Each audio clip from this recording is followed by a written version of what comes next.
Hey guys, it has been a while since my last little rant. We had 263 and really no significant changes to gameplay for about 10 months.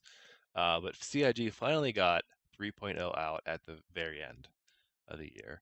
I'm sure mostly to avoid saying that they didn't release a single thing in 2017.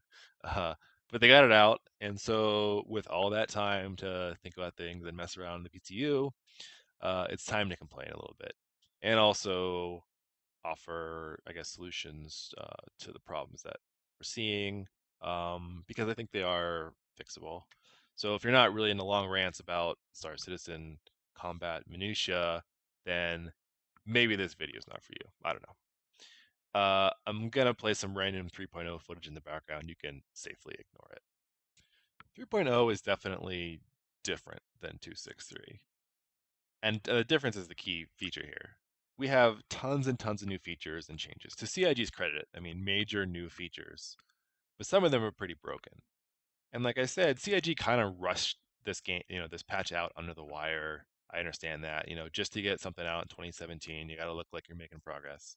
And it's not like 263 was really that good, right? It's not like people were playing that so much that they're going to miss it. At least this patch is something new and different.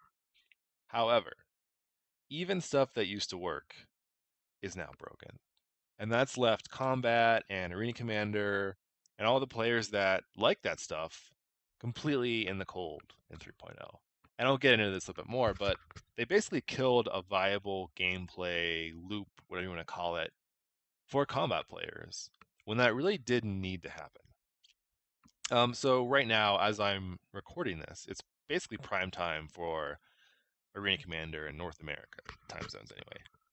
So this time last year, whenever 2.6 comes out or whenever 2.3 comes out, major patch like that, immediately after, for at least a month, around this time, you'd have 2 to 3 full games just of squad battle, and then also, BR games and all kinds of stuff happening at once.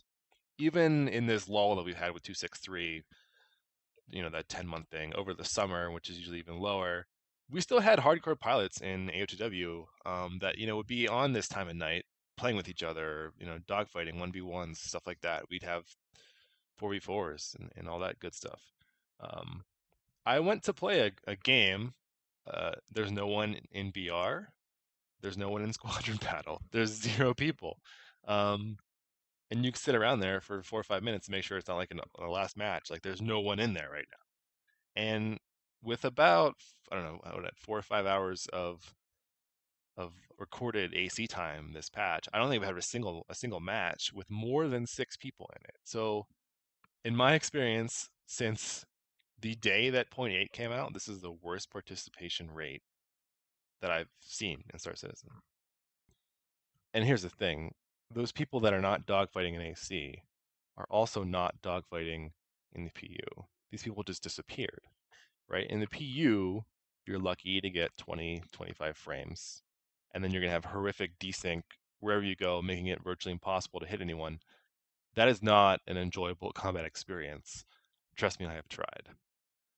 And sure, in PU, you can explore, you can trade, you can do some missions, but there's really no end or accomplishment or goal to it, right? Unless you love picking up boxes from the same few rec sites over and over and over, you're eventually going to get tired by the lack of gameplay in the PU.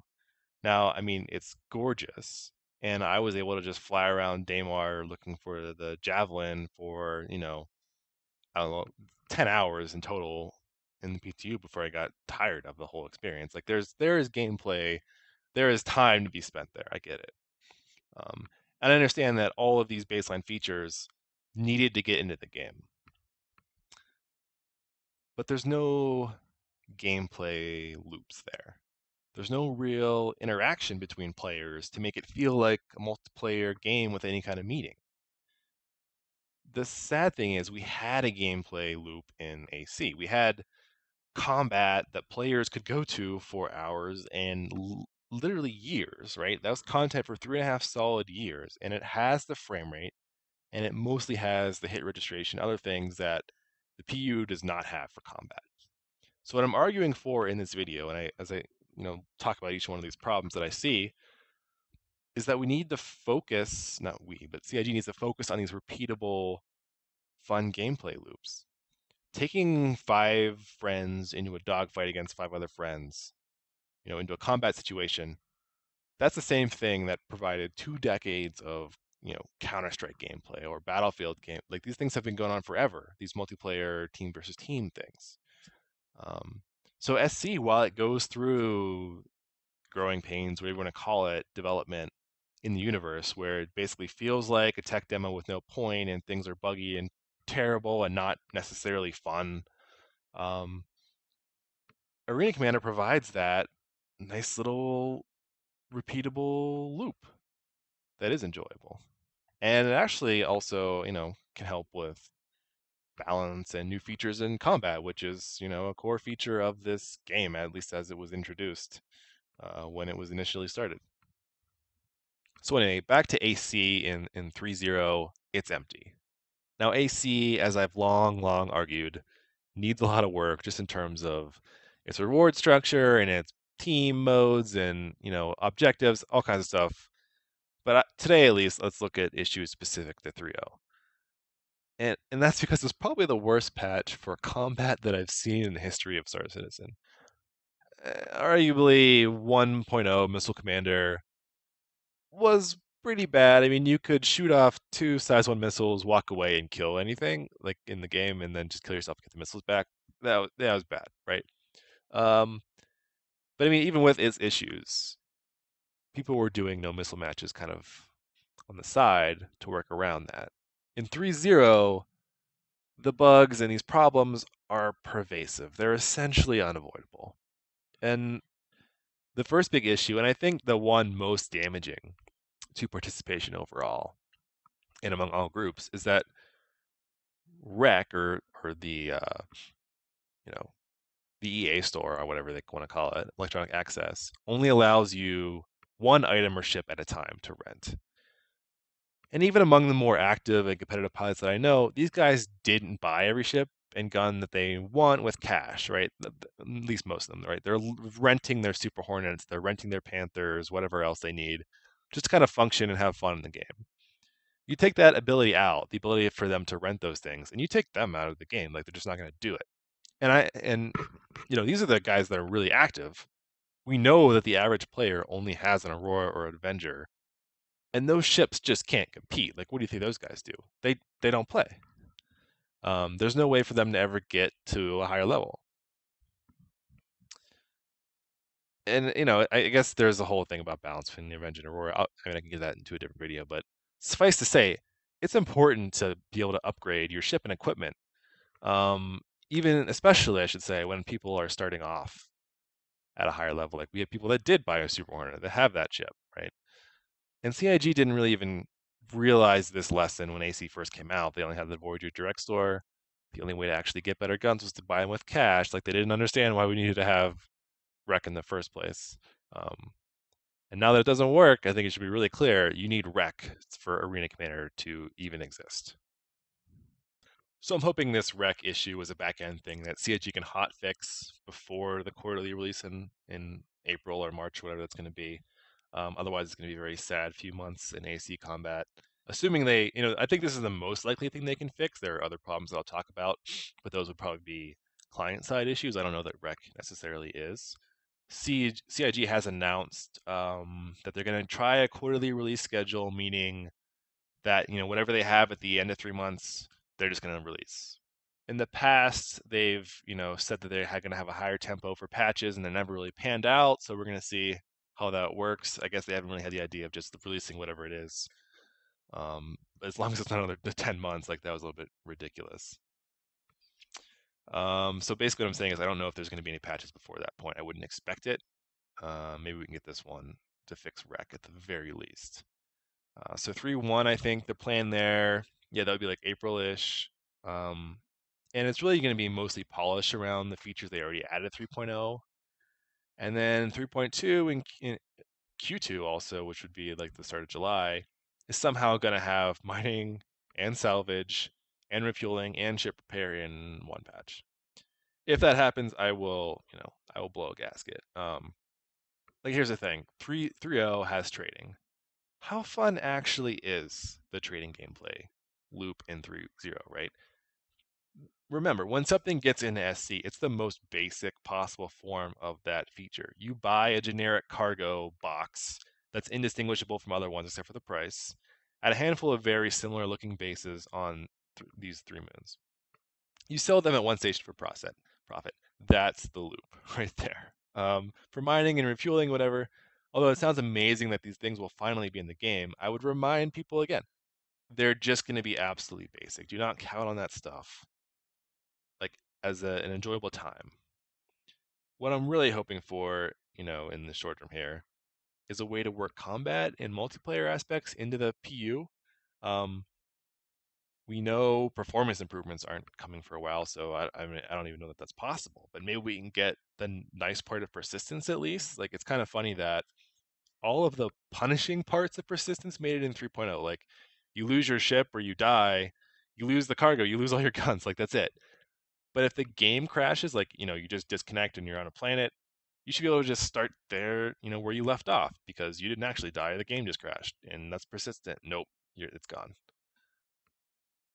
Anyway, we can move on to the second major issue in 3.0, and that's TTK, time to kill. It is way, way, way too high. Now, I like a higher TT time to kill. Like, I don't want to take 2 hours out of my time to travel somewhere and then die in 5 seconds, right? There should be some strategy that you can implement or some counters to whatever gets thrown at you. But this is insane. If you're a good pilot and you don't want to be killed, no one will ever be able to kill you. Like, you're untouchable. And there's 3 parts to this: armor, shields, and pips. CIG finally put in armor values for ships. This is something that I've been pestering CIG about for years. Since I started parsing the game files in 1.0, and I saw that, all the ships have armor components, but only 4 of them actually had the armor values filled out. And that made balance and parity pretty much impossible, right? That's why the Super Hornet was way better than most other ships forever. This should have been really a no-brainer just to take a couple of numbers and throw them in an XML. Not tough stuff. So 3.0, they finally did that, but that only came in at the very end of PTU. It wasn't really analyzed at all in terms of people playing against each other, seeing how it plays out in the game. I guess every PTU I've been in has had this problem where it's kind of restricted with player numbers for most of it, and there aren't enough people to actually get an AC match going. So major issues like this aren't caught. They're not identified. So what we have right now are armor values that are completely out of whack. In some cases, 75% of the damage is mitigated. Like this is shields down, nothing left but the ship's hull. You're doing 25% of your normal damage. So something, like a Saber or Hornet default loadout, all energy weapons, you're doing almost nothing. And that range is like 75% at the high. Most combat ships, around half of damage is cut out. There's a handful of civilian ships where it's just normal. So the intent here seems to be from CIG that they want to force mixed loadouts, having both ballistics and energy to get through and kill a ship. And I mean, I hear players advocate for that, and they're not thinking this through. Like there's multiple problems. First, it's kind of a pay to win situation, right? You have to buy ammo, unlike buying laser bolts. So if you're in a ship that comes with only lasers, or you're in a smaller ship or turret that only has 2 weapon slots, for half of that fight, like even if you're in a group, you're going to be twiddling your thumbs because you're doing nothing. The way that I see it, energy should be the stock kind of default, expected weapon that everyone has. It should do kind of a normal baseline damage that can work in any situation, whether you're an explorer and you don't have time or the ability to go back and reload, or you're in a small group and you can't, bring around an Aegis with you, whatever. If you're the home team, right? If you're out on defense and you can get back to the base and reload, or you took the time to get that carrier out there to resupply your fleet, that should just be kind of like a bonus. Having a logistics chain, it shouldn't be a requirement, and that's what happens when you force mixed loadouts. You're locking out being effective, that level to like the largest orgs. So we also have major issues with shields, mostly around regen values. So they increased shield, HP all around. That's not necessarily a problem. It's that unless that shield goes to 0, it's going to regen the full very, very quickly, especially with ships that have multiple shields on them. So those regen values are kind of the key problem with that. And there's also, like, they have 4 sides for some reason. Like, I don't know why this is so important to have a left and right. Like, what major difference does that make? Front and back, okay. But whatever. And then the third of these TTK problems is that pips are really strange. I don't know what it is with like ships like the Buccaneer. That's been broken forever. The Gladius now seems kind of broken. The Saber, like, they're just hard to hit. Even when you're square on pips, you're missing a lot of shots. It doesn't really make much sense. So, when you take you take the nerf to energy weapons via armor. You take the huge buff to shield regen. You take the impossibility of hitting certain ships or the great difficulty. You get this kind of endless combat situation, especially between good pilots that know how to maneuver. It's going to be going around in a circle forever, and no one's going to be able to win that fight. If someone gets low in shields, they're just going to boost away and regen their shields. And a good combat pilot that does not want to get killed will not be killed. That should not be how the game is. The third major problem we have in 3.0 is that ship control feels laggy in the areas where it should feel tight, and then it's overly responsive in ways that make the ship feel unrealistic. So, if you're rolling or rotating, there's this floaty feel, like you don't have control. And then translational acceleration, like moving forward, you'll see ships peel out, or going straight up, and they'll hit their top speed in 3 seconds, 0 to 1,200 meters a second, 4 seconds or something like that. And then especially when you're looking at them with a static frame of reference, like a station or a planetary surface, it looks pretty bad. I'm not going to argue with people that say that. And that's the opposite of what you want. I do appreciate that ships slow down quickly now. That was one major change that I liked. And it's kind of a faked thing, right? So to actually go into a turn or a maneuver, at least when you have a max speed, your ship has to slow down movement in another direction to make room for the new vector. So, it's kind of a fake idea that ships will slow down faster than they'll accelerate. But that's a solid change. Like, it makes ships feel better. That same level of tuning is absent right now, I think, from rotations and translations and that kind of thing. Like, I can't believe I'm saying this, but 263, in terms of the feel of flight and combat being smooth, was way better than 3.0. Like, that's kind of crazy to me. We had desync, we had shield bug and other problems, but I felt like I was in control. It was the best word I can use is smooth. And it doesn't necessarily mean 3.0 is different, therefore it's bad, right? Like, just because we're not used to it yet doesn't mean it's wrong. It just feels like something is off. And I think the key to that is around snappier rotations, not necessarily high maximum roll rate, not 360 degrees per second or something, but much higher jerk so that it snaps. And then especially around translations, like a little bit lower in that aspect. So again, backwards from what it is right now. Then what else do we got? EMPs. So we've had EMPs before, but now we have the Saber. Of course, the Saber is only offered through Intel, through cache by buying one of their hard drives. There's no other way to get it. And CIG actually hasn't even come out and said you'll be able to get it in game, which, kind of ridiculous that this is the case, that an overpowered chip was introduced. There's no way to get it.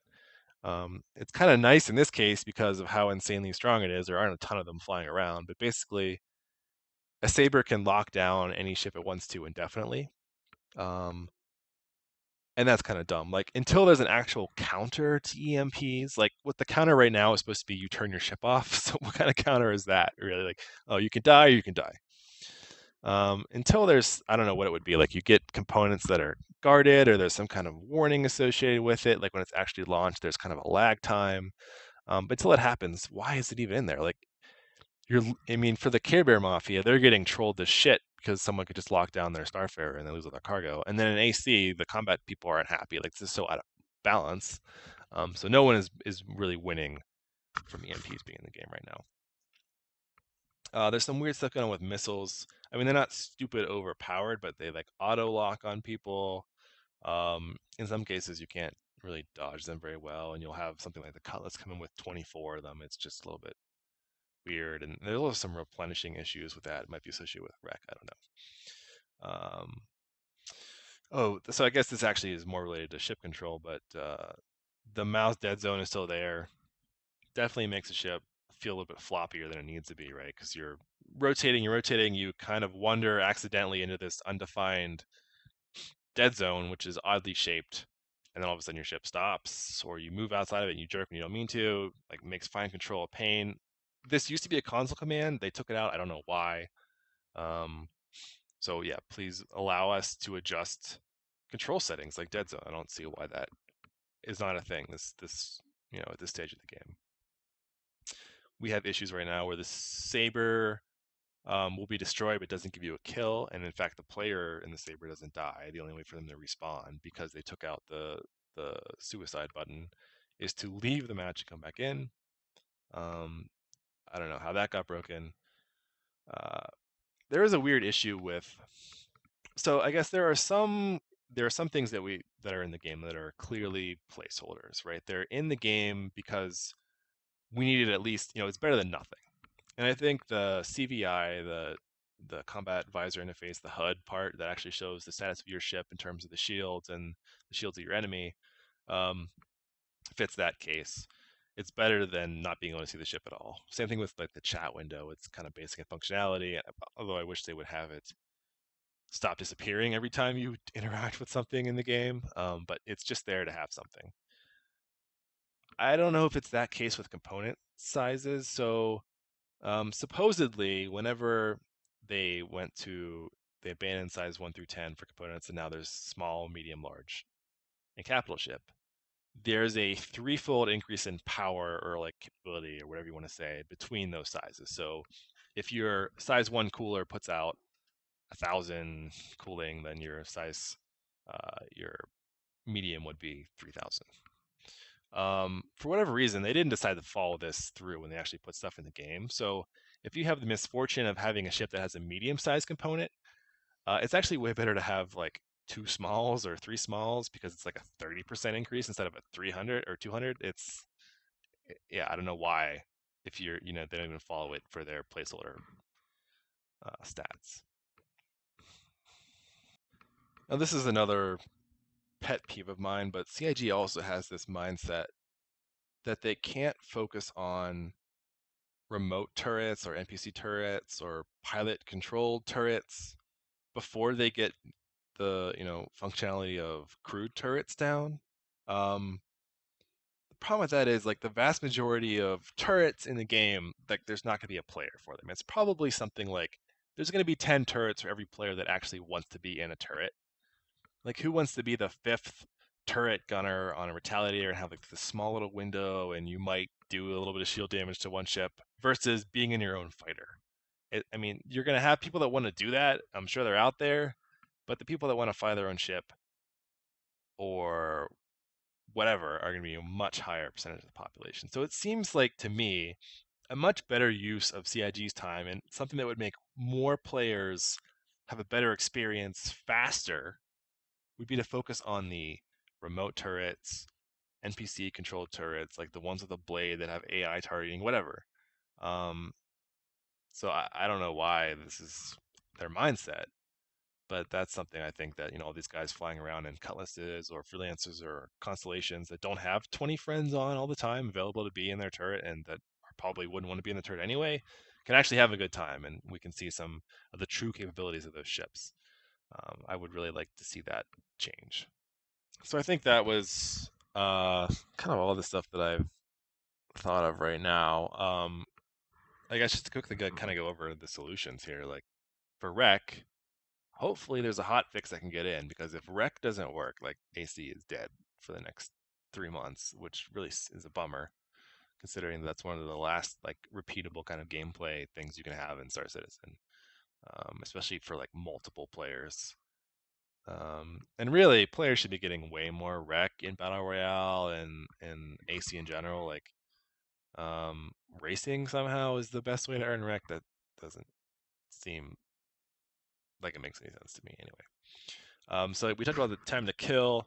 So armor values definitely need to be adjusted. I think adjusted in such a way to make energy weapons viable again, but both ballistic and armor and energy armor, excuse me, need to be reduced slightly. Like not to nothing, but not 75%. Like there should be a nice middle ground there. Plenty of room to work with. Shield regen needs definitely to be looked at again. I like high shield so that you can have a skilled player come in, know when to get out with their shield, but they shouldn't just be able to like tank damage indefinitely because their shield is regenning fast enough to make up for it. And then finally, look at the hit markers with the time to kill stuff. Like it's really hard to hit Gladius or Saber or Buccaneer. I don't know what's wrong. I mean, God, the F50 is insane, but those really need to be looked at because it's insane right now. So yeah, there's some, especially with rotation and translation, the jerk I think needs to be inverted for those things. So high rotational acceleration, lower translational acceleration. Look at things like control, the mouse dead zone especially controls. Take out EMPs for now, like until we get some kind of counter for that. There's no reason for them to be in the game, really. You're just enabling people to, I don't know. Yeah, I mean, look at components size scaling again, and then I would also say focus on unmanned turrets rather than manned turrets because that is never going to be a viable gameplay thing. It's like a pipe dream they have. I don't know. Anyway, my voice is getting hoarse, or at least hoarser than it is naturally. So that's probably it for this video. Again, I think we'll just bring it back to something Chris said during the vertical slice, Squadron 42 vertical slice commentary, that they want to focus on the feel of combat and even ground combat. Now, for that, I mean, we have a lot of Marine players in the org. I should probably have them talk to those issues. They, have way more experience in that area than I do. But at least for dogfighting, you don't balance dogfighting or get the feel of dogfighting right by implementing a change, waiting 6 months, and implementing another massive change. It's kind of a small iterative process that you go week to week, month to month. And even though we have this Delta patcher, I'm not really optimistic that they're going to have stable builds and be able to do that. The place you do that is you get a lot of players in the AC in a separate environment like the PTU, and you iterate. And you focus on that. That can even be a fun gameplay loop, especially if you tune AC and fix AC to to have objectives and balance teams and stuff like that, while the rest of the game is kind of in this state of raw testing.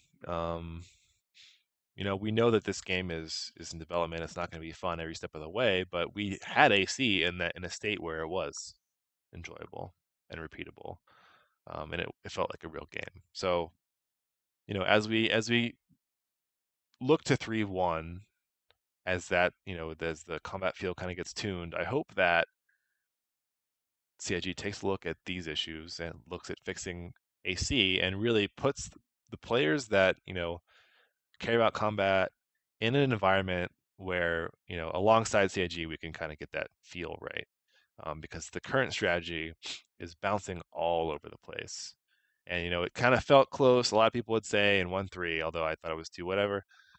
2.4 was good. 2.5, and just kind of all over the place.